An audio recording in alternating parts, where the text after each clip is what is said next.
welcome to everybody, and welcome to those of you who are watching us on Facebook Live as well.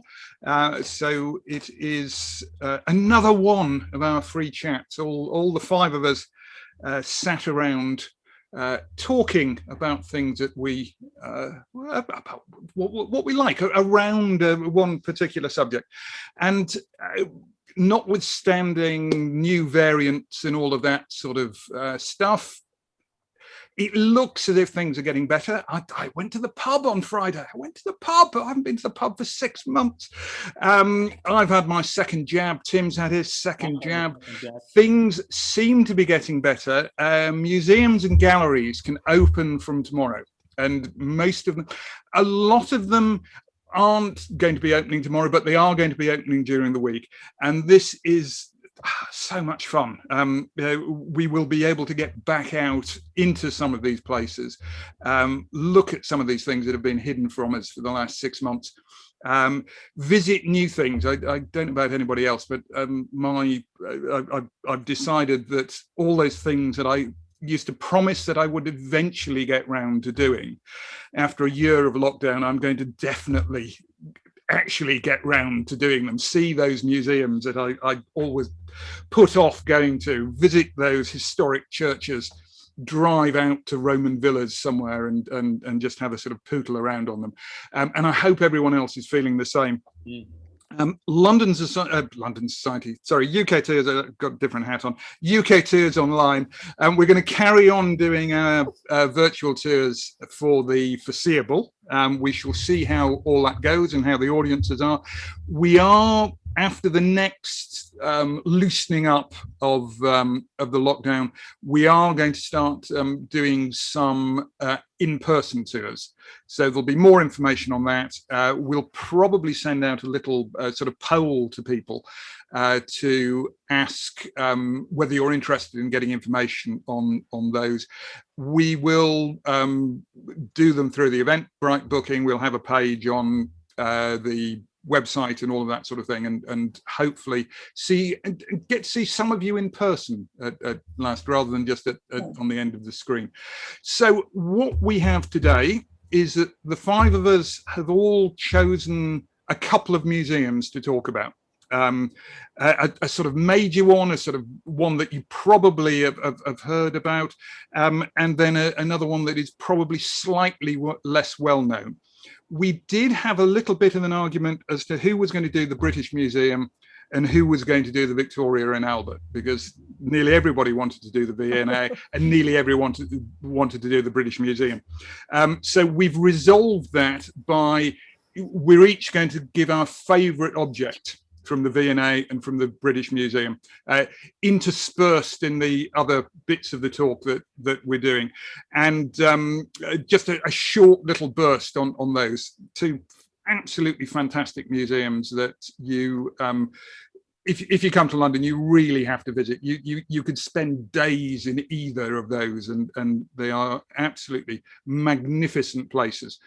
So you will see us talking about, I'm trying to do the mental arithmetic, 5 times 2, even I can do that one. There'll be 10 museums that we talk about, plus 5 objects each from the British Museum and 5 objects each from the V&A. Not 5 objects each, 1 object each from the 5 of us. I opened the beer a little bit too early, so completely gone on all of this. So we'll start sharing the screen in a second, and Rachel is going to kick off for us, and then sorry, no, she isn't. Leo is going to kick off for us, and then once she's finished, we'll we have a little device to try and pick at random which one of the 5 of us is going to talk about our British Museum and V&A stuff. So let me, as we go along, if you have got any questions, I know some of you are bashing into chat, things that saying hello to us, which is very nice, and also where you are. So do please do that. But if you've got questions as we go along, do pop them into the chat. So we will catch up with all the questions at the end. But if there are some on specific things that we talk about as we go along, we shall try and fit in on that. So let me click on that button there and click on that button there. And that brings this up. This is just telling you what's coming up over the next couple of weeks.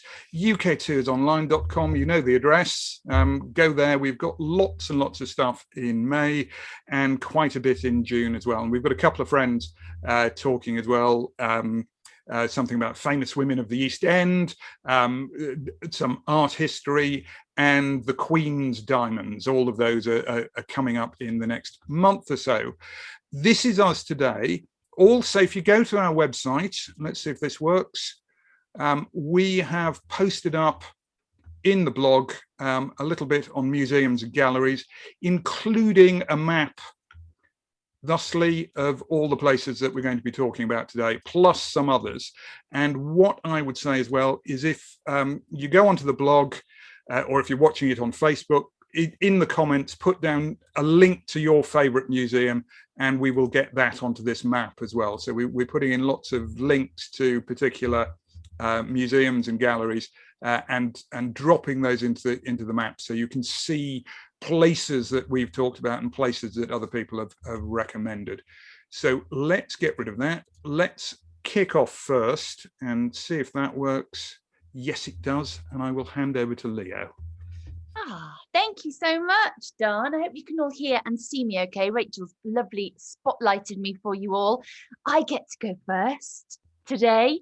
It's so lovely to see you all. I have to apologise to you all for my slight hiatus from your UK Tours online screens this last month or so. I had to take another job to pay the bills, but I have got a couple of new tours which will be in the diary for June. So if you've missed me, I will return. But so I'm kicking off our museums talk today. And I obviously wanted to talk about the V&A. But as Don said, we're going to pick our favourite items individually from the big two. So I went for probably my second favourite biggie as my big one. And lots of you who've been to London before will probably recognise this building on your screens as the National Gallery. Those of you who've done virtual tours with me through UK Tours Online will know that I am one of the art bods, particularly modern and contemporary art. So if you've done my street art tour, thank you very much for that. The National Gallery, of course, is much older. It is our national collection of Western painting. And the whole gallery is about 2,500 works. And it covers a period from the earliest sort of Byzantine European paintings of the 13th century, right the way up to the Impressionists, the kind of cut off the beginning of the 20th century, when very conveniently, one of our lovely other speakers this evening is going to take you through into the Tate Modern later on for our modern art. So all the way up to the Impressionists at the National Gallery. As far as the rest of Europe was concerned, we were way behind. We were behind Paris, we were behind Italy, all of the different European countries with this big art tradition. It took us a really long time to pull our finger out. And we didn't actually open up this building, the National Gallery, our national collection of art, until 1838. So quite late as far as European art museums are concerned. But you can see, Don, if you wouldn't mind taking on to the next slide, this is the exterior. It's not just a museum full of amazing paintings. Of course, the paintings are the most important, are the highlights, it's what you go in to see, but also the building itself is absolutely astonishingly beautiful inside. The original wing, which is these, the images that are on your screen at the moment, the original 19th century building, it's as decorative as some of the works of art that you are looking at inside. So on the left-hand side, you've got the atrium, all of this wonderful detail, the Sackler room on the right-hand side, that usually houses sort of 18th into early 19th century, mostly British painters. So that's the room to go and find your Turner is in there. You can see a Gainsborough at the back of the screen in front of you. Constable is in that room. Lots and lots of big names. Unfortunately, in times of COVID, I'm not sure how their funding is looking at the moment.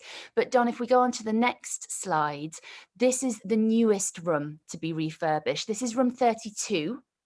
It is now named after the family who have funded the refurbishment of this room, the Rawsings.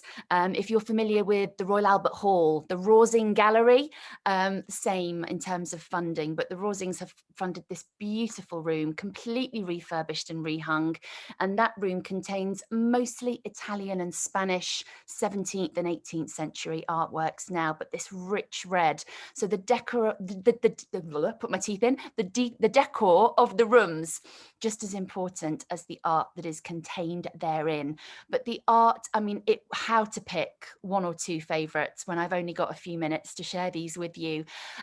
Essentially, as I said at the beginning, it covers this incredible span: 13th century, medieval, religious, Byzantine art, early Renaissance. On the next slide, some of the biggest hitters.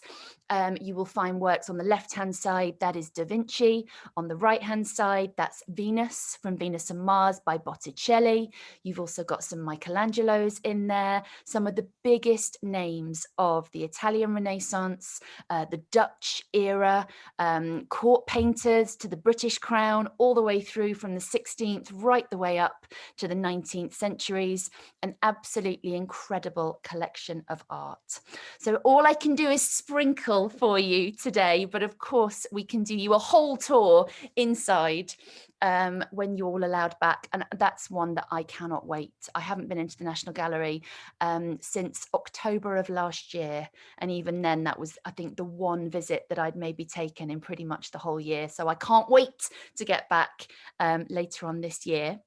My small museum that I've chosen to share with you, my hidden gem. If Don puts us onto the next slide again, this is the clue. And again, a very familiar part. I've chosen to stay in London. Lots of you, particularly if you've been on a tour with me, one of my other lovely colleagues, if you know London, you may well have been to this parade ground. This is Horse Guards Parade, right at the back of Whitehall, right on the edge of St. James's Park, in the heart of Westminster. You may well have gone to see the Horse Guards on parade. This is where they do their changeover every day, 11 a.m. usually, most days of the week, 11 a.m. for the Horse Guards. What you might not know is that hidden away, Don, is your pointer handy at all? Yeah, right, that little door where Don's wiggling that red pointer, just behind that statue there, there is the entrance to the Household Cavalry Museum. And it's a museum, it's been open since 2007, so it's fairly recent as far as London museums go. And it's dedicated entirely to the story of Her Majesty's Household Cavalry, the Life Guard and the Blues and Royals. And if you can go inside on the next screen, it really is. It's one of those museums. It might not be top of your list. Certainly, if you've only got 1 or 2 days in London, there are other big hitters that I would always recommend that you tick off your list first. But if you're coming back for a second, a third visit, and you want to do something a little bit different, particularly if you've got younger age, grandchildren, children, something a bit more hands-on, this is one of the museums that I would recommend. It's really small. It's only about 3 or 4 rooms. And it's very interactive. So you can see on your screens on the left-hand side, not just the ancient, the old uniforms to be looking at behind glass cabinets, but also you can try on the current uniforms, not just the #1 dress uniforms, but the everyday, you can see there you've got the fatigues, the camouflage outfits. So lots and lots of fun to actually be able to put stuff on, things to play with and try on and wave around. On the other side of the stables here, it's actually stables that were converted into this museum space. And there is a Perspex screen, a glazed screen, and the other half of the stables, on the other half of that room, is still working stables. So during periods where the guards are working, are on duty, are on parade, are on on guard at Whitehall, you can actually see the horses stabled on the other side, on the working side of the stables barracks. It's absolutely remarkable. If we go through onto the next slide again, it also tells quite a poignant story. It's not just about the formal uniforms, those plumed helmets, the uniforms you'd expect to see when the guards are on duty. It also tells you the story. Remember, I think one of the things that a lot of people, particularly if you're not from the UK, people come to London and don't realise that these guys and girls in uniform, outside Buckingham Palace, the cavalry soldiers here at Whitehall at Horse Guards Parade, they are all working British Army troops. And so, as well as all the formal parade uniforms, the dress uniforms, you also get to see a lot of information about what they're doing in the 21st century. So you've got soldiers, they spent most of the early 2000s out in Afghanistan. They are always working soldiers as well. So you've got the poignant memorials. They have a World War I section, a World War II section, and then right up into the 21st century with what the soldiers are doing when they are actually working troops, not in their formal parade uniform, sitting outside Horse Guards for your photograph opportunities. So well worth a little visit to one that's a little bit more unusual. So those are my two. The big one, our National Gallery, our national collection of Western art, and my small one, my hidden gem, the museum that's dedicated to the Household Cavalry Horse Guards. Super. Thank you very much. What we're going to try and do now, and we shall see whether this works or not, is try and pick, using our high-tech performance business here, to see who is going to talk next about their two favourite objects, one in the V&A, one in the British Museum. So I hope you can all see the Wheel of Fortune, the Wheel of Death, whatever it is, whatever we want. Let's click on that, see what's going to happen, who's going to come up first, and it's going to be Tim. So I don't know whether you lot like it, but we love this. We may just spend the next 45 minutes just spinning the wheel, to be quite honest. It's just so much fun. So let's find Tim's two things here and click onto that and hand over to young Timothy. It is awesome. It is awesome. The sense of responsibility to follow that animated wheel. I mean, it's just quite unbelievable. Quite amazing. Well, hi, everybody. I just can't wait to get back into the V&A. But unusually, I am not going to talk about one of the conventional exhibits. I'm going to talk about the cafe, which is my favourite part of the whole of the Victoria and Albert Museum.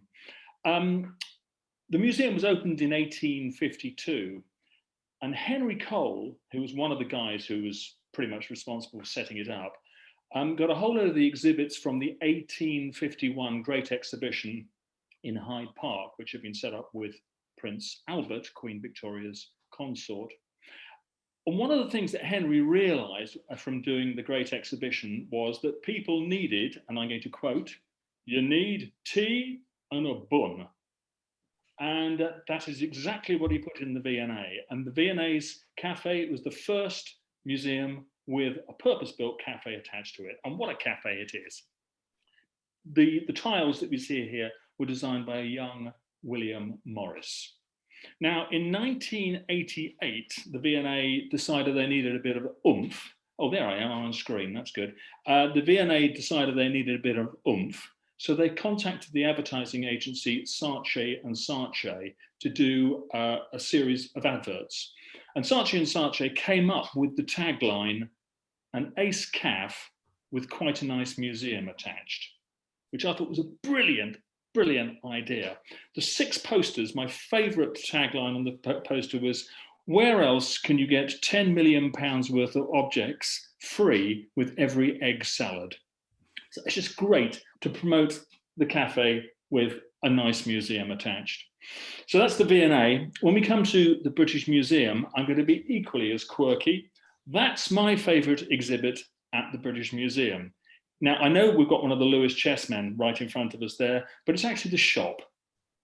Because in the shop, you can get a life-size Lewis chessman, or a Sutton Hoo helmet mouse mat, or a Rosetta Stone fridge magnet, or an edible Dale Chihuly glass sculpture. So you don't need to actually go around the whole museum. You can go straight to the shop, get all the exhibits you want, and then you can either eat them or use them. So it's so practical.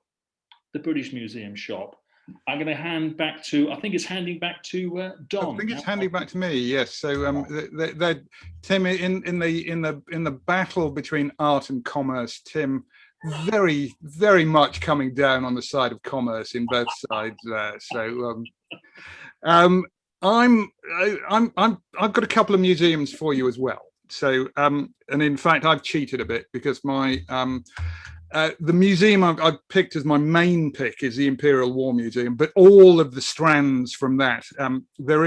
This is the one in London with a couple of guns outside the front of it from a couple of 1916 battleships. There is a Imperial War Museum North, which I've not been to, so I'm not focusing on this, but this is the one based in South London, walking distance from Waterloo, close to Lambeth North Tube, housed in the old St. Mary of Bethlehem Hospital, Bedlam, as it was in the 1800s. And it is a museum dedicated to aspects of warfare, particularly 20th century onwards. There is an exceptionally good First World War gallery, which starts off in August 1914, traces the entire progress of the war through objects, through images, and through film. They are just redoing their Second World War galleries, and they are going to be 3 times as big as the First World War gallery. That's opening in September time, and will be well worth going to visit. There is also an incredibly powerful Holocaust gallery up on the 5th floor, which is I've been through it 2 or 3 times, and it is impossible not to be moved by the sheer horror of that period. So that's part of it, and this is their main building in London. But they have got various offshoots. The first one of which is HMS Belfast, a battle cruiser from World War II, took part in the sinking of the Scharnhorst, was one of the first ships to open fire on D-Day on the morning of the 6th of June, shelling the German positions. It's been moored between London Bridge and Tower Bridge, just opposite the Tower of London, since 1971, and it is open to the public. Although, again, they've taken advantage of lockdown and aren't going to be reopening until the autumn. They're going to be reassessing and refitting part of it. But it gives you a fantastic sense of how precarious life was really on a World War II warship. The next one is up in Cambridge, and this is the Duxford Air Museum, and there are 2 bits here. The bit in the bottom right-hand corner, the American Air Museum is based there. So particularly any of you who are American, and if you're coming over, this is in a fantastic Norman Foster building, and traces the history of American military aviation. There's a super fortress in there, there's a flying fortress, there's a Liberator, there's a Bluebird, there's a B-52 bomber, and one cannot conceive of how big the B-52 bomber is until one is actually underneath it. Duxford was a base for the US Army Air Force during World War II, and has become the site of the American Air Museum in London, in the UK. They do air shows, they do flying displays. You can even pay money to sit in a Spitfire and be taken up and flown across the Cambridgeshire countryside, which I will do at some point. The bit on the left is one of their main hangars, the British aviation one, and for men of a certain age, Hi, Tim. And Tim and I went there 2 years ago, and you know we have got grey hairs. We have got children, and in some cases grandchildren, and we were like 12-year-olds. It was embarrassing, just running around. And just two things here I'll point out. There's the English Electric Lightning, which is it is basically a jet engine with wings and a pilot strapped to it. It is an incredible plane. You've got Concorde over here, of course. You've got a Mosquito at the back. And you've got a Vulcan bomber, you know, oh my word. Go onto YouTube and look up Vulcan bombers. They were designed for horrible purposes. They were designed to drop atomic bombs on the Soviet Union, but they are an utterly beautiful plane. If you're interested, and why wouldn't you be, go and Google Vulcan bomber barrel roll, and you will see the test pilot wearing a suit and his helmet, suit and tie, taking the plane along and doing a sort of victory roll about 100 feet off the ground. It is unbelievable. The plane itself is an astounding thing. And finally, on this bit, also part of the Imperial War Museum are the Churchill War Rooms, just in Whitehall, next door, almost literally next door to the Horse Guards Museum. And these are the actual rooms that World War II was fought in. On the right there, you see the cabinet room. Churchill sat in these chairs, in this wooden chair, the chiefs of staff opposite him. They were preserved after the war. They've been open to the public since the 1980s. They are so unbelievably atmospheric when one goes down there. They are not, it's sometimes called a bunker. They're not a bunker. They're a basement. They're a basement with a reinforcement on the roof. If a bomb had landed on it, it would have destroyed it completely. But for 5 years during World War II, this is where government was often run from. And on the left, the map room, this is where World War II was plotted. The defeats, the victories, the ultimate defeat of Germany and Japan, and it is a wonderful place to go to. There's also, if you're interested in the life of Winston Churchill, there is also an incredibly large museum devoted to the life and times of Sir Winston Churchill. So something that it really is unmissable if you ever come to London. And then on my smaller one, this is the Grant Museum of Zoology, part of the University College London, up in Bloomsbury, a few hundred yards from the back door of the British Museum. So you can go to the British Museum and walk along to this. It is like old museums used to be: glass cases, bottles, objects, little labels pinned to things, rather than the full audio-visual entertainment. And this is from their webpage. And look at these things, for God's sake. I mean, a jar of moles. I mean, if someone came up to you and said, "Do you want to see a jar of moles?" I mean, the only answer is yes. The Negus collection of bisected skulls, dodo bones, a quagga skeleton. Oh, so it is a very small museum. I went to there with my kids, must be 10, 15 years ago, on one of these things where they sometimes do museums by night, and you walk around the museum with a torch and get a chance to do that.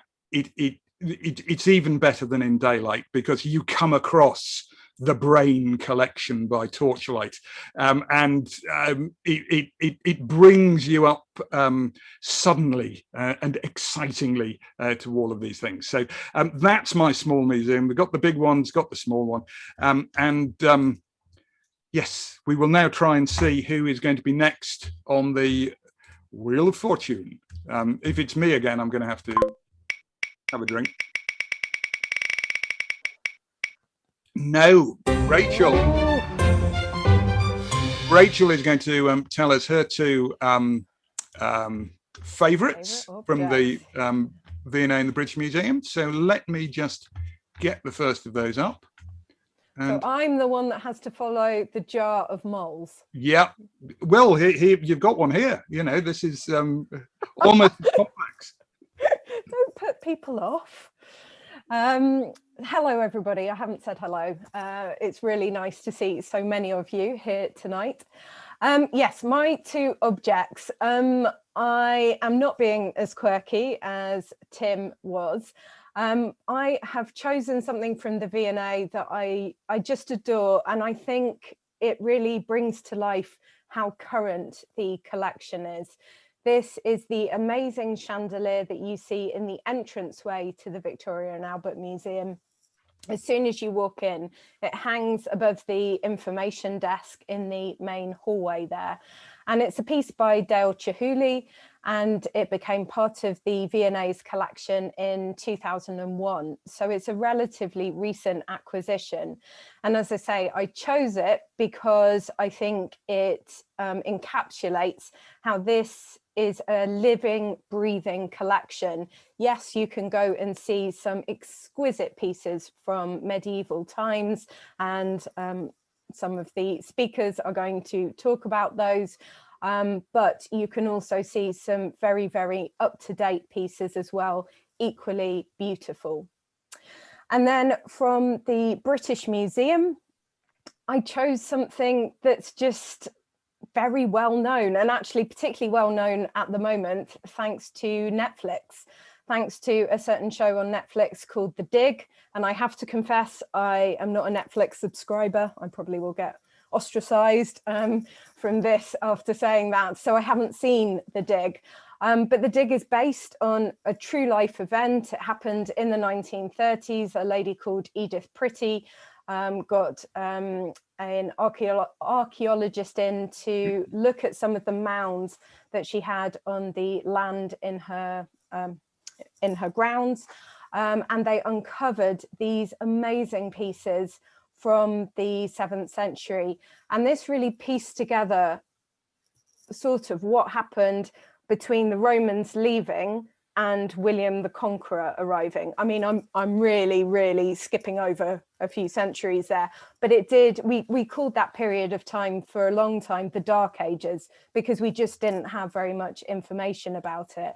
And the find at Sutton Hoo, I should say, this is the Sutton Hoo helmet, I don't think I said that, was a really important piece in the puzzle of those centuries, of those intervening years, and how people lived at that time. So this was in little pieces when they found it in the 1930s, and I presume a team of people, but somebody has painstakingly put it back together using different fabric for the pieces that were missing. And it's just one of my favourite things at the British Museum, as you can probably tell. And I think I'm now handing back to Tim. I think he was. You are. Oh, yes, we list. are. Yes, let's get back Yeah. to there and Absolutely. load that up. Yeah, there we go. I'm back again, folks. Well, thanks, Rachel. It's fantastic. What you didn't know is that we are going to see the Sutton Hoo Museum in about 4 weeks' time. So can't wait to tell you all about that. I'm going to talk about my favourite museum, which is 75 miles west of London. I've been going there since I was a child. My parents used to take me there, and I have watched this museum develop from being a tiny, and I mean tiny, private collection to what it is now, which is the National Collection of Cars. We're talking about the National Motor Museum of Beaulieu. It's simply fabulous. It's in the heart of the New Forest, in the New Forest National Park. When I was a kid, I was born and brought up in Bournemouth, so I was only about half an hour's drive from Bournemouth coming the other way up. So that's why I've really seen this collection grow. Founded by the 3rd Lord Montagu in honour of the 2nd Lord Montagu, who was a motoring pioneer. Now, he was John, I'll have to look this up, John Walter Edward Douglas Scott Montagu. And John, let's get this right. Yeah, it was started by the third one in 1952, and the stately home, the palace and the gardens, they exhibited 5 of the second Lord's classic cars in the foyer.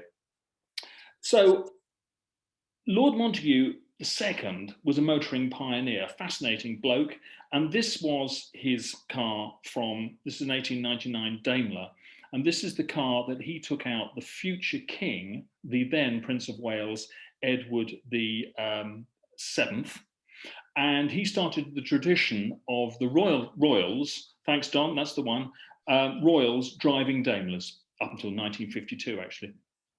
And he also introduced the idea of them being painted black over claret, which is still the state colours for royal cars. The other thing that the Lord Montagu is very, very famous for is that he commissioned, or got commissioned, the Spirit of Ecstasy. Now, you probably know it as the Flying Lady or the Silver Lady or the mascot for the Rolls-Royce. And if we can go to the next slide, Don, there we go. So what we've got there is the mascot, and in the background, we have the lovely Emma Velasco Thornton. Now, she is the model for which the Flying Lady, the Spirit of Ecstasy, was made. And she was the secretary of Car Illustrated. And Lord Montagu II was the editor. And Emma was a close personal friend of the second Lord. And so he had this commissioned after her. The third Lord, which is Edward John Barrington Douglas Scott Montagu, he founded the museum, which would become a charitable status in 1972. If that wasn't enough, he was a gay rights campaigner all the way through the 60s. And we've now got this magnificent collection of over 250 classic, priceless vehicles, changing exhibits, special exhibits all the time. We've got everything from Grand Prix cars to minis, everything from Austin Allegros to Chitty Chitty Bang Bang. I'm going to show you my personal favourite car in the whole of Great Britain. Over to you, Don, for the next one. Now, frankly, it's worth going to the end of the earth just to see this vehicle. This is Proteus Bluebird CN7, the first car over 400 miles an hour. She broke the record at 403 miles an hour. Donald Campbell was the driver. 1964, gas turbine, 4-wheel drive car, stunningly beautiful. I mean, it's wonderful. But if you're not into cars, there's 100 acres of parkland, there's a monorail that takes you around, there's a Cistercian abbey started by King John in the 1200s, and then Henry VIII would smash it all up in 1530s, and it's become one of Britain's most haunted palaces. So you can go around that, you can see the 13th century palace. Even within the grounds, there's memories of the Second World War, because the secret special operations executive were trained in the grounds of Beaulieu Palace. Such people as Ian Fleming was trained there. He's the James Bond author, and also Pearl Witherington, who was the leader of a very successful French resistance network. So there's something always going on at the National Motor Museum. If you want to know more about cars and etc., come on my London Automobile History Tour, little plug there, and that's on June the 22nd. Sign up for that, folks. Right, now to my obscure museum. I'm going to go to the Fan Museum in Greenwich. Hello, we're outside the Fan Museum. Now, in the language of the fan, in a restoration comedy, when you do that, it means I hate you. But if you do that, it means I love you. And all that and tons more information is inside this beautiful Grade II 18th century building, the Fan Museum. So it's great. I just love the fact that you walk around this beautiful place called Greenwich and you come across this obscure museum. There are only 2 fan museums in the world. One's in Paris, the other's in Greenwich. And the one in Greenwich has got fan-shaped garden objects and fan-shaped flower beds and a beautiful tea room. Seem to be getting a bit obsessed with tea rooms here. Probably I better stop and hand back to Don for the next spin of the wheel. What's it going to go, Don? Can't wait. Let's see what we can. Oops, sorry, just jumping ahead of ourselves. So just 3 of us left now. Good luck, guys. Wonder if we could have chosen the colours. And it's Leo. I do hope you've all got your volume on. Yeah. I feel like I want to do for those of you who are from the UK, the countdown. Exactly. It should have either been the countdown music or Pearl and Dean music. Oh, I love it. I love it. Well, okay, my couple of items.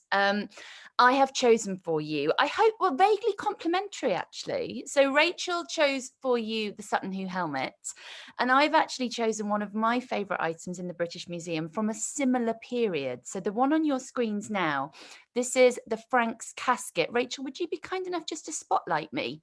I think everyone's still got Tim's gorgeous locks on their screen. There I am. There, I'm back. Hi. The Franks casket is what you are looking at on your screens at the moment. And the reason I've chosen this, one, because it's not an object that frequently appears on highlights tours of the British Museum.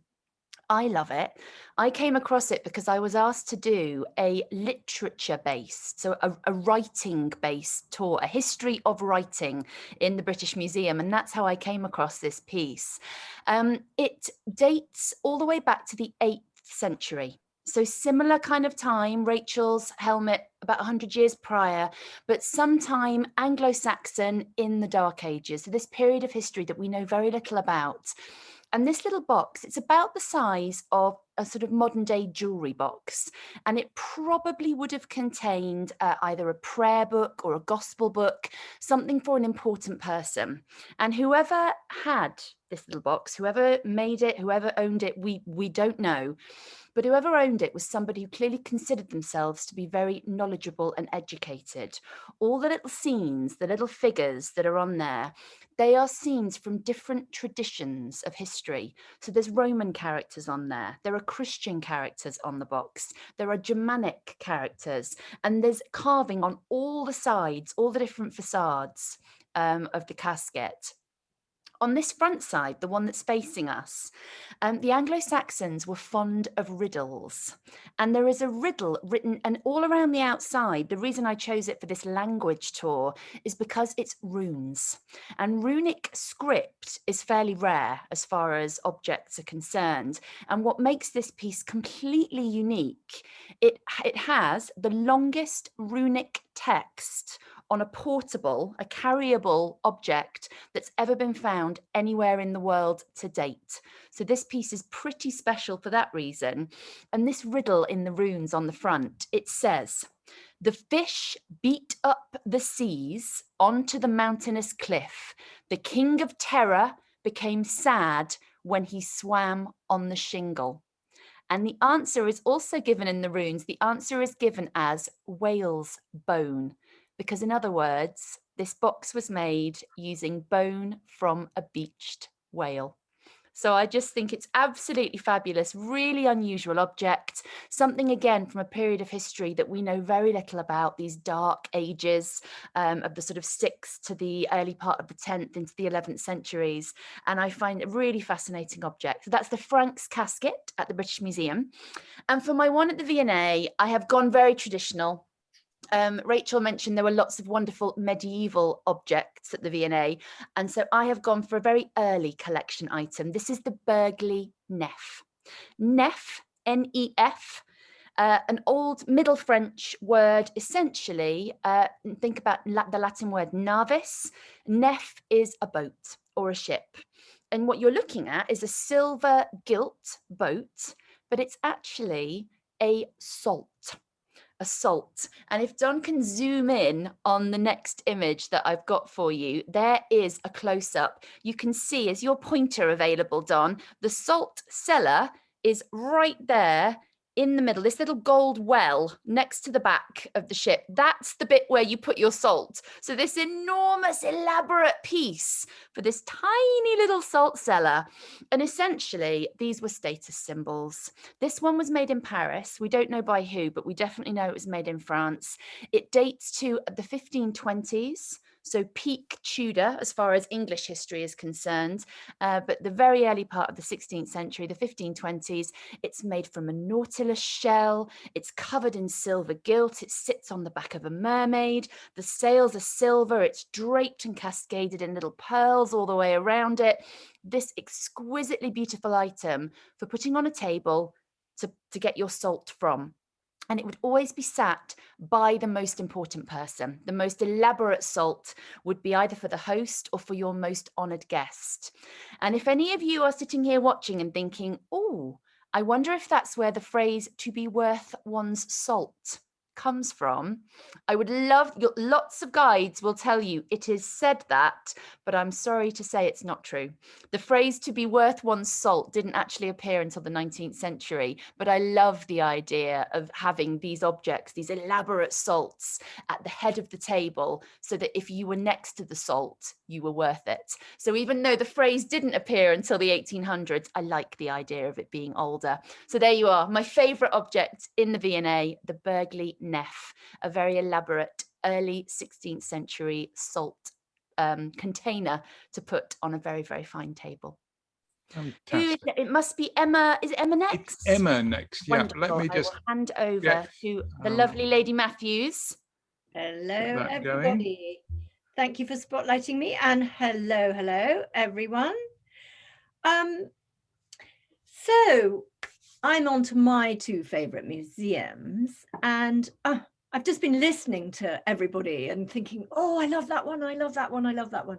It's been so difficult to choose, and the number of times I changed my mind before I even settled on my two museums tonight sort of show it's actually quite difficult to choose a favorite. So this one, the Ashmolean, which is the university, one of the University of Oxford museums, definitely has to rank up there for me because of where it is in the beautiful city of Oxford, and because of how accessible and wonderful it is. So the British Museum sometimes can seem a bit overwhelming in terms of the kind of scope and breadth of everything that's there, the size, the number of visitors and so on. But a visit to the Ashmolean, which also has an incredibly varied range of things that it's acquired over the years since it was founded in 1693, just feels a little bit more relaxed and a little bit sort of easier to find the things you might want to look at. So, well, what are they and how did it come about? It's got a really interesting story of its foundation. The collection of a man called Elias Ashmole. Ashmole becomes Ashmolean Museum. The collection of this guy, who was a very important 17th century courtier, eventually in the court of King Charles II at the Restoration in 1660. For those of you who want to date the end of the Civil War in this country, Ashmole was a courtier, a lawyer, so a talented politician, but he was also fascinated in science, and like many, many people at that time of sort of burgeoning interest in the scientific world. He was a founder member of the Royal Society, he was into botany, he was into gardening, he was into antiquity, and he was also into alchemy, believe it or not. And indeed, he wrote quite extensively on the science of alchemy, turning base metal to gold. And that was something that Isaac Newton was also interested in. So I'm sure they'd have had conversations about it.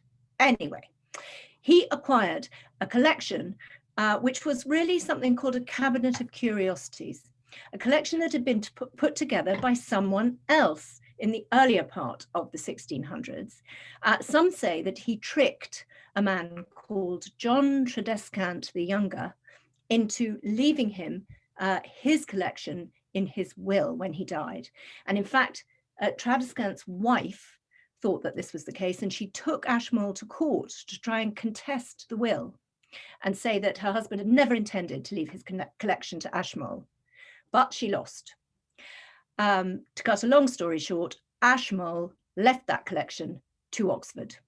So in a way, he was fulfilling a desire that had been expressed by Tradescant himself.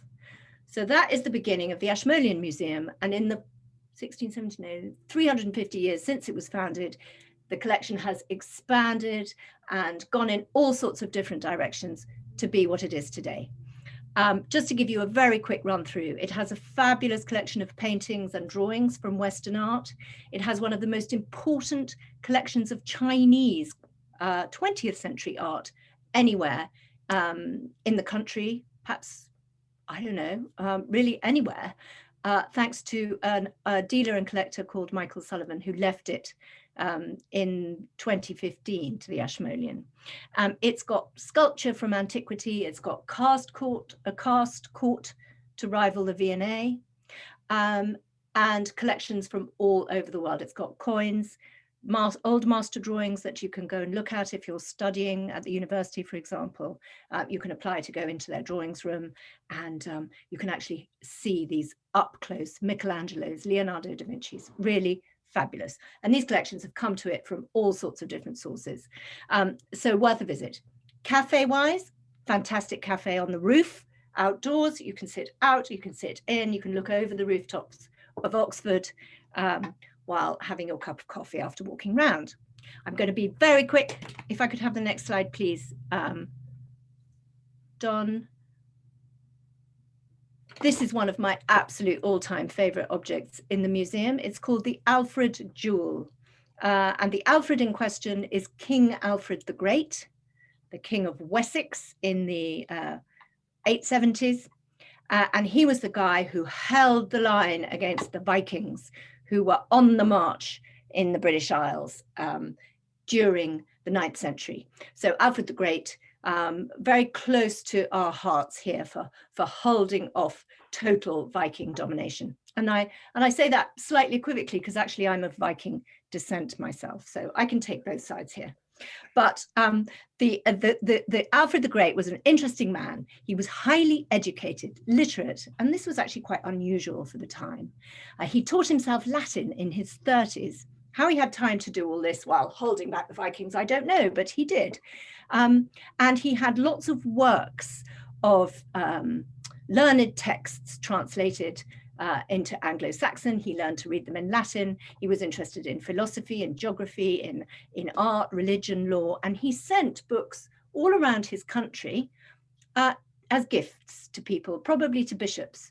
And with the book would come something like this object. If you can imagine the hole at the bottom, you can just sort of see there's a hole at the very end, which sort of is the kind of mouth of the dragon, which forms the bottom part of the jewel, would have had a pointed stick in it. And this was probably a reading pointer. And if you look carefully at the figure in the center, it's got really big eyes. And while some people think it's a depiction of Christ in majesty in cloisonné enamel, as it's called, others think that perhaps it's a personification of sight, an allegory for sight. So sight and reading go together. I rather like that as an interpretation. Around the outside, that fantastic gold work says, Alfred had me made. Now, Don's quite rightly moving me on. So there you can see the lettering, Alfred had me made. Great object, go and see that alone. But if you're into art, Pre-Raphaelites form a really important part of their core collection. And this piece of Pre-Raphaelite art is just gorgeous. It's the front piece for the catalogue for the new exhibition of Pre-Raphaelite drawings and sketches, which is opening tomorrow. It's so exciting that museums are opening again tomorrow all over the country. And this exhibition, I'm certain, will be a sellout. And so do go to it. This is Jane Morris, is the model for this work of art. And she was one of Dante Gabriel Rossetti's muses. He was a founder of the Pre-Raphaelite art movement, and he became quite obsessed with a number of his models and muses. This one, Jane Morris, happened to be married to one of his very great friends, William Morris, who we heard about from Tim and the cafe at the V&A. The arts and crafts movement and so on, the aesthetic movement in art, which followed on from the Pre-Raphaelites. Rossetti was a prime mover here. He definitely had an affair with Jane Morris, but amazingly, it didn't ruin his relationship with her husband, William Morris. The Pre-Raphaelite relationships were complicated, and there are plenty of TV series and books about it. But look at this beautiful work of art. Look at her worked hair and face. He talked about these women as stunners. It is a study for a bigger finished painting. So if you're wondering why some of it is sketchy and sort of just pencil, that's probably why. He was interested in getting the hands right, the face right, the hair. But look, she's just let a little white flower drop from her hand and an open book on her lap, perhaps a book of love poems. And that flower, the convolvulus bindweed, a symbol for the bonds of love. So maybe he's telling us something about his feelings for her. The painting, when finished, was called The Daydream.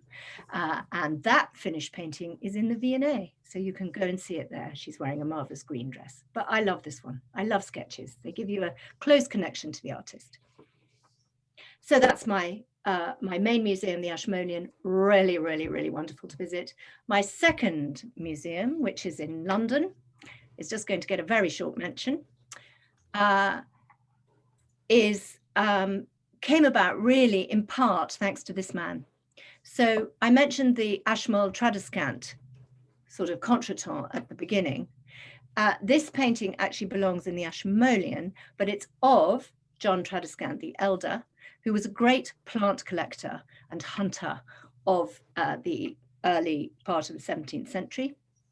He's buried in the churchyard of a former church in Lambeth, just over the River Thames from the Houses of Parliament and right next to Lambeth Palace, which is the headquarters of the Archbishop of Canterbury in London. And that churchyard is next to the church, which has become the museum, the Garden Museum. Used to be called the Museum of Garden History. It's now the Garden Museum. And what could be more wonderful than a museum dedicated to garden history, to all things gardening and garden related, than the very place where the Tradescants themselves are buried. So if we can just have the next slide, please, Don. There's the church. It was threatened with demolition in the 1970s, but rescued by some great gardening enthusiasts and thought to be an appropriate place to found this museum. It happened. It's always existed without any government help or funding at all. And they raised an enormous amount of money a few years ago to do a complete refit, replanted all the areas around the outside of the museum, built a cafe, again cafes, but a fantastic cafe outside, and redid the courtyard where the Tradescant's tomb is located, which is just inside the museum. And you can just see from the left-hand slide, sorry, it's not a very good image. You can see the tower of the church, which you can go up now. It's part of the museum experience to climb the tower and get a great view over the Palace of Westminster on the other side of the river, the towers of Lambeth Palace itself, so you can see into the Archbishop's garden, because that's very rarely open to the public, and you can see across the river, and it's just great.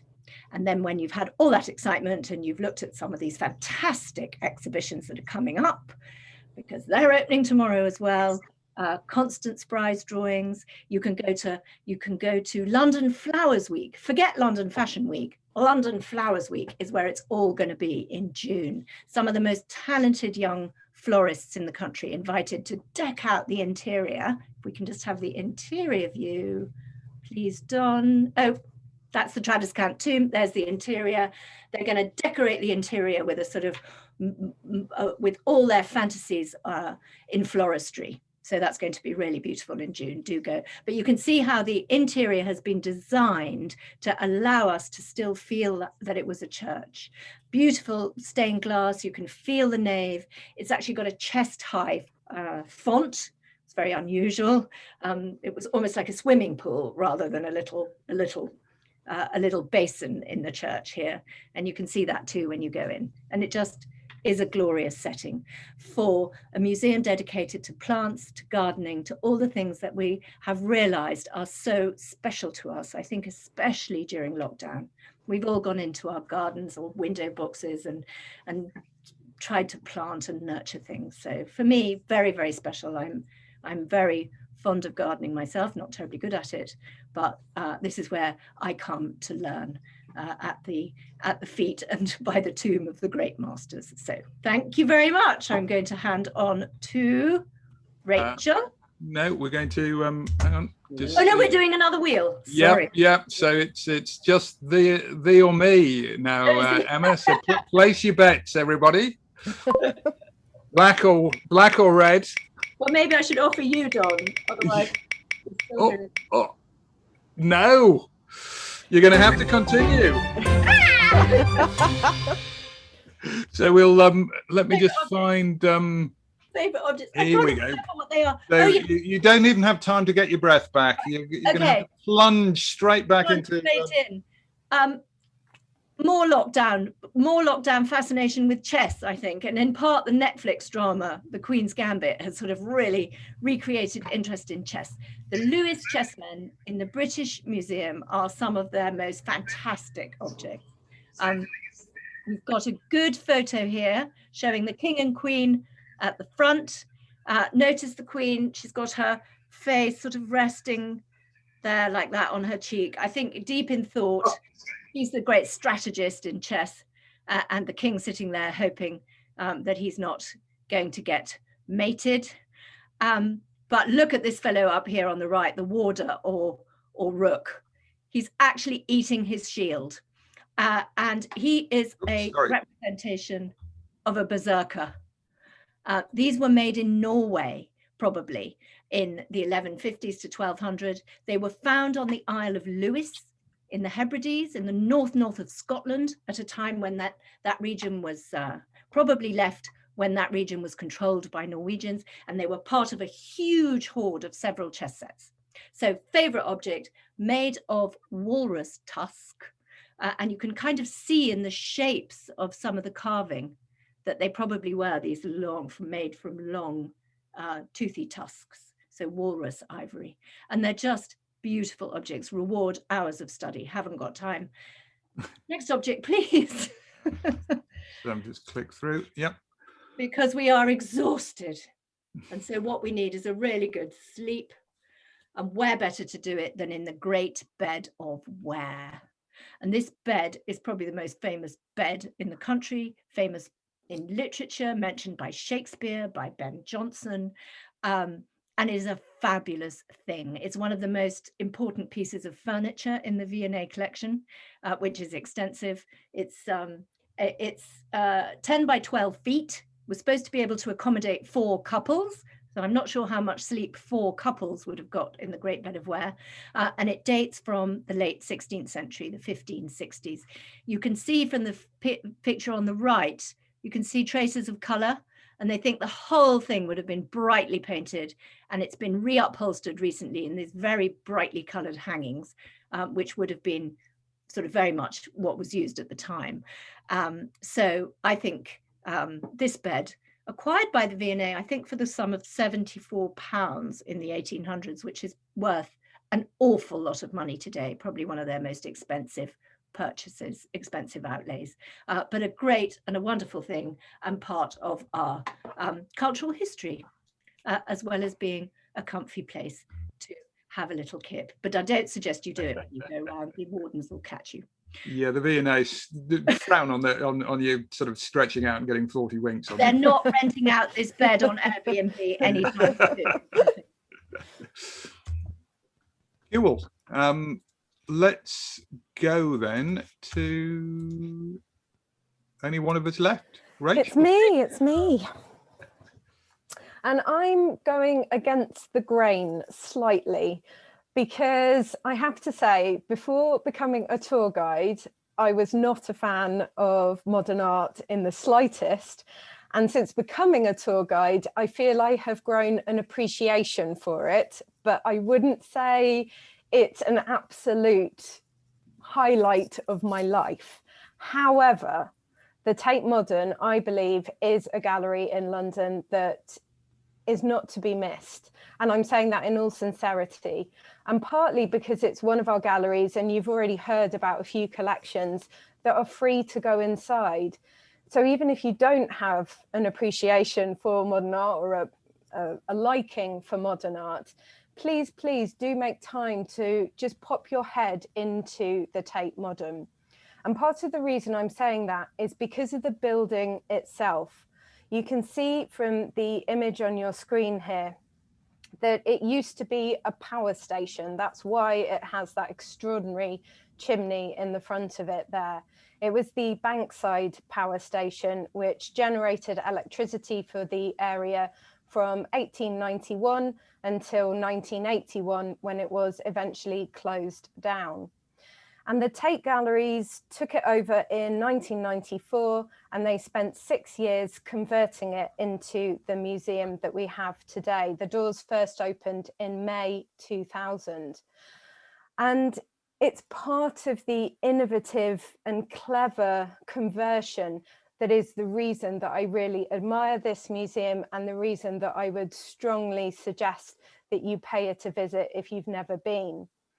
One of my favourite spaces in the gallery is the entrance hall. I talked about the Chihuly chandelier at the V&A, which is in the entrance hall as well. Believe me, I do usually get past the entrance hall in most of these places. But the entrance hall in the Tate Modern is a space like no other. It's called the Turbine Hall. And it's where the generators for the electricity would have been when it was a power station. And just imagine, well, actually, this image is quite useful because, of course, an industrial building like this does not have very many windows in it, of course. And yet the Turbine Hall has this extraordinary amount of natural light coming into it from this glass rooftop that was put over as part of the conversion works. And artists have been asked to fill this space in some way ever since the Tate opened its doors. So there's been a rolling program of various different installations. Some artists have chosen to fill the space using light. Some artists have chosen to fill it using a soundscape. And in some cases, artists have used different objects. And before COVID, the installation that was in place was this one that you are looking at here. This is by an artist called Kara Walker. And she described this piece as a virtual time machine. I don't think she meant virtual as these tours have become known to us. But Kara Walker took as her inspiration for this piece, there's a statue of Queen Victoria just outside Buckingham Palace that I'm hoping you'll be fairly familiar with.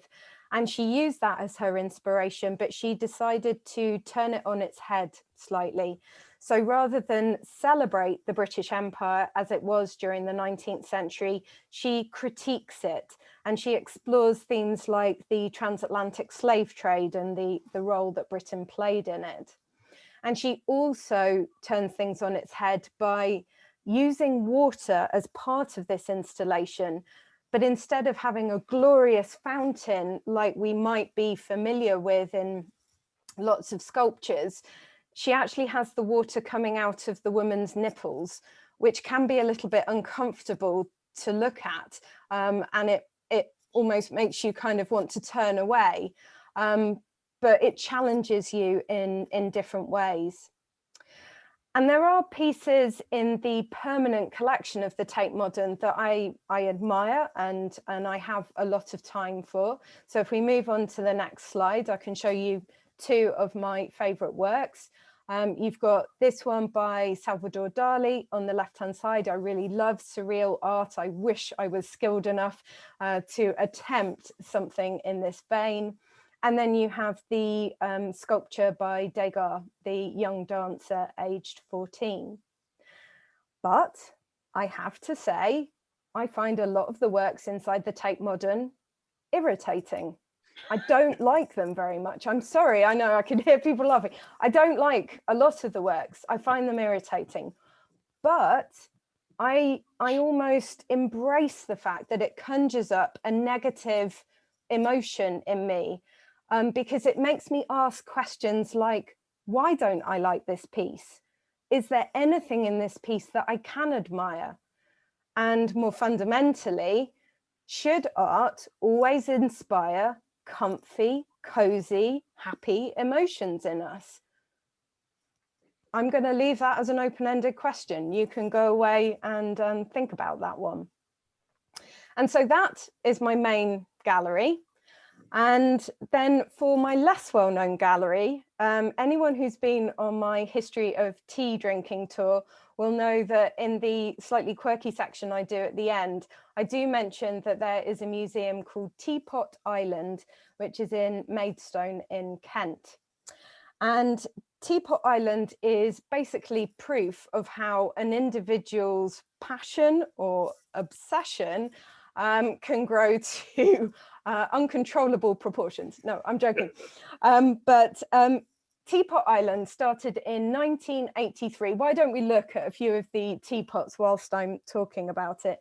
It started in 1983, and it was when a lady called Sue Blaze bought her first ever teapot, a teapot called Nanny's, which she sadly doesn't have a photograph of.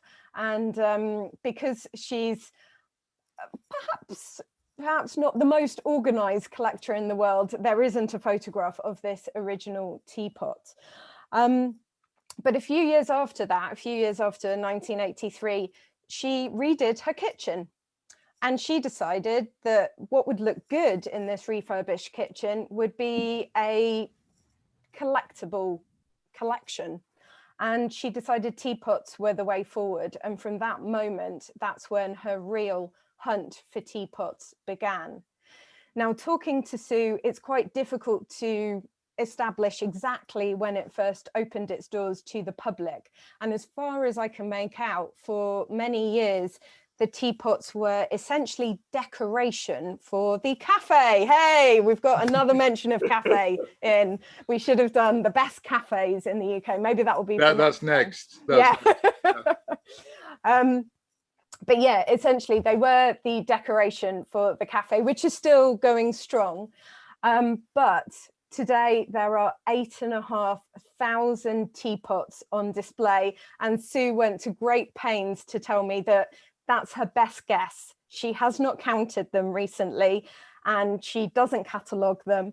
And so there could be many, many more than that. And they hang from the ceiling. I mean, every nook and cranny of the building is filled with teapots. And as you can see from this slide, several take the guise of famous faces. So hopefully you recognize Margaret Thatcher. And I love the Margaret Thatcher one on the left-hand side, because of course, that's her as the Iron Lady. Get it? Iron Lady. So Churchill in the middle and the Queen on the right. And then moving on, we have a few more famous faces. We have the Queen again, we have Charlie Chaplin and James Bond. I'm not sure if it was modelled on a particular actor playing Bond, but that's James Bond. And then she also has teapots that celebrate famous brands. So in the next slide, you'll see one that looks at a brand of mint. It may be a national brand, which is called the Polo Mint. And Harrods is celebrated in the teapot in the bottom right corner. But when I asked Sue to send me and share with me some of her favorite images, I was absolutely delighted to get these last two images that will be coming up on your screen in a minute. Because there are some very saucy teapots that have been made over the years. And it seems quite fitting to put this collection next to the Tate Modern, because who would have thought that a bunny girl, which is the image on the right-hand side, could ever have been turned into the handle and spout of a teapot, and presumably the lid as well, with the bunny girl's tail there. I mean, these are minds that work in a completely different way to mine. So there you have it. Oh, and on practical notes, you need to book tickets if you want to go to the Tate Modern. And Teapot Island is open every day. It's open 9 a.m. to 5 p.m. at weekends, and it's open 10 a.m. to 4 p.m. during the week. And it's a billy bargain. It's £2.50 per person for Teapot Island, or £1.50 if you're an OAP, if you're aged 65 plus. So yeah, so go and visit. It's just has to be seen to be believed. There we go. Fantastic. Okay, well let me. I don't think we need to spin the wheel again. There's me left, so I think we'll. I'll just find the two I'm going to talk about, if I can find them on here, and do those quickly. If you've got any questions about what we've done, put those into chat now, because we'll be catching up on the questions in just a second. And I'll take just a couple of minutes on this.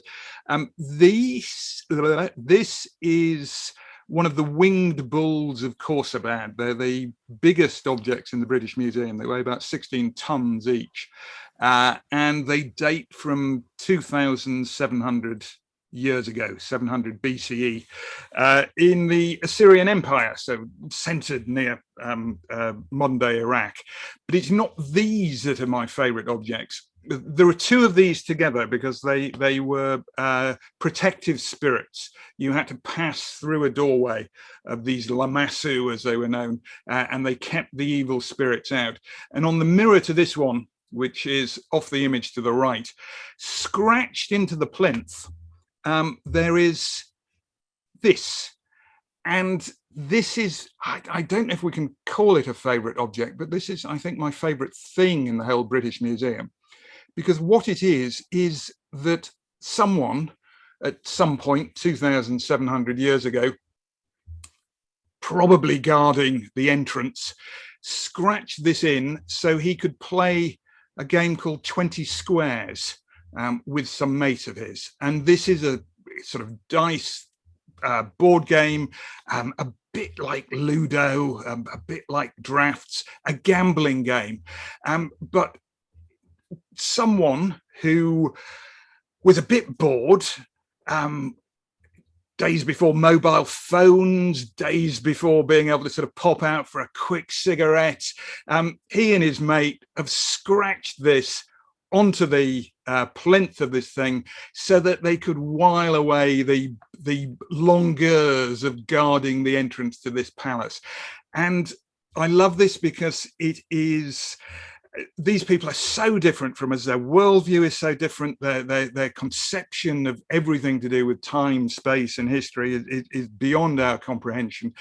But you can relate to the fact of being bored at work and wanting something to do to pass the time. So this is you playing solitaire on your computer when you ought to be sending that email or writing that report. And I love it because of that, because it puts us in touch with what, 100 generations ago, a bit of the way that people thought that is still similar to ours. And that's in the British Museum. And our final object is this one, which is or should be in the V&A, but isn't at the moment. And I shall tell you why in a second. And this is a Becket casket. So Thomas Becket, Archbishop of Canterbury, murdered in 1170 by 3 knights on the orders of King Henry II, the turbulent priest. And here he is, pretty much getting the chop. And that is what happened to him. He had his head cut off, the top of his head cut off. And was canonized 3 years later. He became a saint in 1173. This is a reliquary made in Limoges, enamel, copper, gilt, and we don't know what was kept in it, but some relics to do with Becket were kept in this. But the pilgrimage industry was bigger than the tourist industry is today. Thousands of people. Think of the Canterbury Tales. The Canterbury Tales are the pilgrims leaving from close to the Thomas Becket Chapel on Old London Bridge and making their way to Becket's shrine at Canterbury. it was an industry. There were over 50, well, there are over 50 of these Beckett reliquaries that are still extant. There's a very nice one in the Ashmolean as well. This is probably the earliest, probably made in the 1180s, the biggest that we know around. The V&A bought it in 1986. It cost them 4.3 million quid back then. So probably worth a little bit more now. And the reason it's not in the V&A at the moment is because it's in the British Museum, because there is a Beckett exhibition just opening, 5 stars it seems to have been got, and I need to get my ticket for it. And this is one of the centerpieces of that exhibition. So just linking the V&A and the British Museum together as our final object. So that's that. Let's close all of this down and get some questions up. Let me stop sharing the screen, bring us all up and see if there are any questions. That I noticed earlier on, a lot of people saying, oh, this is a good museum. So go onto the website or email us or go onto the Facebook page and put a link in for your favorite museum, and we'll add those all to the map over the next few weeks, and we'll try and keep building that up as we go. But let's see if there are any questions. Best cafes and best gift shops? Yes, probably that would be worth doing. And so whereabouts is Teapot Island? Someone thinks it's in London, but it isn't. Sort of, Rachel, do you want to sort of say where the Teapot Island is? I put a reply back into the chat, but it's in Maidstone, which is in Kent. But it, as Don says, there will be a map on our website. So please go and have a look at the map, and it will have the location of all the museums and galleries we've talked about tonight. And I think Maidstone, it'll be either Charing Cross or London Bridge stations, isn't it? I'm not 100% sure which. I usually drive, so probably on the way to Canterbury. Let's say it's on the way to Canterbury. So you can, Sure, let's do that. They're both in the same general direction, so you've gone too far. Fit it in with a sort of southeast visit. Canterbury, all those kind of things. Dover, and Teapot Island. I mean, you know, and obviously, if you can't make the cathedral, if you've only got to choose one, it's the erotic teapots, way above Canterbury Cathedral and the birth of English Christianity. She probably has one in the shape of Canterbury Cathedral. There almost certainly will, won't they? You know, let's yes. 2 for 1. Yes. So you don't actually have to go and see the actual cathedral. You can go and see the teapot in the shape of the cathedral. There must be one in the shape of Thomas Becket as well, I'm sure. You know, the head probably. Comes off. Captions. Yes, we could have done captions. I suppose. That's a good idea, Linda. Thank you, Linda. A good shout. Yeah. Yes. We'll do that. We'll take that on board for next time. Yeah. So yes, and we'll have to link them up onto the website. Any questions? Let's see if there are any questions coming up. Most of the others we've sort of answered as we've gone. Oh yes, I've noticed. Lots of lovely recommendations for other museums nationwide. So thank you everybody who's put a little recommendation in. As Don says, please do keep sending those through to us. If you've got any good suggestions, we'll make sure that we link them up. There was a couple of comments. We had a bit of a chat about the salt, about being worth one's salt and above and below the salt. Lots and lots of etymological possibilities for above and below the salt. Being above and below the salt, definitely about your position at the dinner table. So Tim answered that one, Derek's question there. And there was a mention of, is it because Roman soldiers were paid in salt? And there is definitely... There is some truth to it, but I don't think it was a sort of, permanent. It wasn't that every Roman soldier throughout the history of the Roman Empire got paid in salt, but certainly salt was a very valuable commodity. Hence why our salary, sal being that Latin word for salt, our salary comes from that etymologically. So yeah, we had a bit of a chat about that. But if anyone else has got any more questions. Yeah, someone's just asking you what is the size of the Frank's casket? Well, bear with me, callers. So I'm what have I got that is about the right size of the Frank's? If you've got Frank's casket at home, Leo, we're gonna put in a phone call tomorrow. Actually, I'm just going to hold on. You're now going to get the secrets of Leo's tech setup in her front room. This is the box upon which I rest my laptop when I'm doing a talk to you all. Can you all see that in relation to me? Yeah, just try and see what it is. It's my Horrible Histories box of blood-curdling books. Frank's You based all your tours on about that, the don't same you? size as that. Oh, So right, it's okay. about the same size as a small jewelry box. Right. A handheld jewelry box. Possibly not even quite as wide as that, but about as big as Measure in inches. a large-ish jewelry box. And the Alfred jewel is 2.5 inches long. It's tiny. Tiny, isn't it? Gosh, you're right.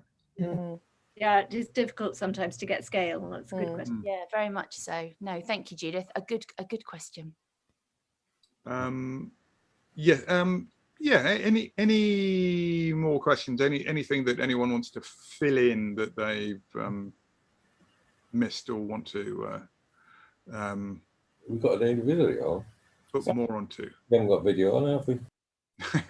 Oops, somebody has. Someone has. It doesn't matter if you have your videos on, you're allowed. Yeah, you can speak without having the video on. If you want to ask a question, just unmute yourself and shout it out. Just to say, we've got a few talks coming up this week. Have a look at this. What's the date? Right, there we are. Right. Rachel's doing Literary London tomorrow morning. It's sort of 10 o'clock. I was going to say it's an early morning one, and I think that's my lockdown brain saying that 10 o'clock in the morning is early. Fairly early. So Literary London.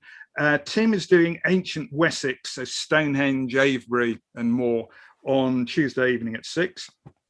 I'm doing the second half of a short history of London, so from the Great Fire to the present, so the 17th, 18th, 19th, and 20th centuries. Rachel's doing British Prime Ministers. God, we've got a busy week, haven't we? British Prime Ministers on Thursday, and then exploring the open spaces of the capital. I think that's next Sunday now, isn't it? That's right. That is. Yeah. Because I was going to do 10 architects who built London, and I'm moving that into June at some point. And then we've got our friend Laura talking about trailblazing women of the East End of London. That's next Monday morning. She's also repeating that in an evening in June. But if you go to uktoursonline.com, you will see all of our stuff there. So and there's a whole bunch more that we'll be adding in the next day or so. So we'll be rolling that forward into June. And like I say, we are going to be dabbling in with a few live tours from late June onwards. We haven't actually put any in the diary yet, but there will be some. So celebrating the fact that hopefully things are back to normality, and quite a few of these will be sort of outdoor tours to begin with, sort of walks and things like that, but we hope to add in tours of museums and galleries before too long, but that rather depends on how the museums and galleries are working. We're hoping that there won't be this thing that you have to book a time slot, which you do at the moment, but hopefully in 6 weeks, 2 months, that will drop away, and things will be back to how they were. But talking of celebrations, Don, we have a celebration of our own coming up in about a month, in fact, because it's the 16th of May. On the 16th of June, UK Tours Online is one year, our first anniversary. Something we thought would last for the short lockdown period. Here we are. It might be going on forever. Yes. Oh, but we wouldn't be, again, I know it's always me that comes up. We wouldn't be here if it wasn't for all of you wonderful folk. Everybody out there, thank you again. That is very, very true. Have we, gang, what we're going to do for our anniversary, but you will all be the first to know. We are going to do something to mark. There will be something. We haven't decided what yet, so we will be doing something. But yes, it's we have cake. Well, the obsession with cafes, Tim. Sorry. God, yes, maybe we can all sit in the same room and do Wow. something. Oh, Good God, that would be. That really would be something. I don't know if I'll be able to In the cope with. cafe at the Yeah. V&A and present our favourite object from the gift shop to you all from the cafe. Yes, the V&A gift shop is fantastic too. Oh yeah, no, that's very good. It's almost like a sort of Condé Nast collection, isn't it? Exactly, In exactly. the, wonderful. Yes, a real cake or a virtual cake? It's going to be it's a real toss-up. cake. Yeah, no, yeah. We'll have a tea party, and all of Yeah. you need to bring your own tea and cake to the tea party virtually. So we'll all sit Your and cut our crazy, cake your craziest teapot. Yes. Right, Yes. exactly. with a Crikey. central teapot. The mind boggles after seeing some of Rachel's teapots. I'm not sure my heart can stand it. Fantastic. Well, if there aren't any more questions, thank you all for coming. As Leo said, we have enjoyed the last year incredibly. I mean, it's allowed us to carry on guiding. It's allowed us to carry on showing off, which is basically why we're all in this anyway. So it's been very good to show you bits of London and some of the things that we really enjoy, and some of the things that we're passionate about. So thank you for joining us. Thank you for joining us this evening, whether you're been doing it via Zoom or by Facebook. Do send in all of those museum links, put in your favorite museums to us, and we'll add them to the map, and that will keep building. But 7:31, so that seems like a good time to bring down the curtain. Thank you all very much. Get out there and visit some museums now that they're open. They need your money, they need your custom. So get out there, visit the cafe, go to the gift shop, get a spot of art. And thank you all very much. And we will see you soon. Soon. Soon. Thank you. Thanks, everybody. So much.